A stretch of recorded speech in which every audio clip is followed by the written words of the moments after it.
Zay fifandraisana sy fiara-miasa amin'ny vahiny izay hatrany dia manao fitsidiana eto Madagasikara. Ny délégation avy amin'ny ministéran'ny voatra sy ny indostria afrikana tatsimo.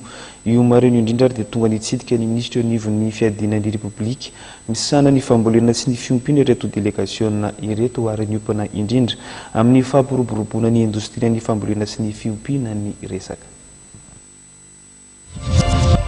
Mitsidika ny Madagasikara ankehitriny ny délégation avy amin'ny ministéran'ny varotra sy ny indostria ny Afrika Atsimo.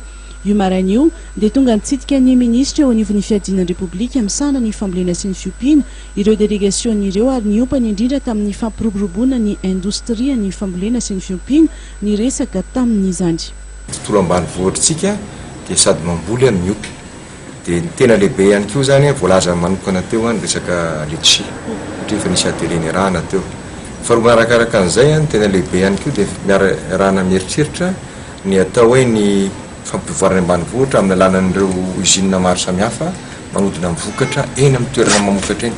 Zany hoe les petites industries de transformation zany mba ahafahan'ny tontolo ambanivohitra mahazo ny tombotsoa amin'ny fanodonana an'ireo vokatra eny an-tsaha na légumes zany na voankazo zany na voamaina zany maro fantatsika efa lasa lavitra kokoa izy amin'izany nefa fiarahantsika aminy zay firenena afrikana eto raha tseny izy ngeza be ma-afrikana zay ankaingana kokoa ny fifandraisana na dia misy any teny mety tsy mbola tsy mifankahazo ary tsena lehibe ho antsika izy dia ahafahantsika miaraka aminy amin'izany zay no ezahantsika ary ny politika antsika moa dia miezaka foana antsika miaraka amin'ny rehetrarehetra.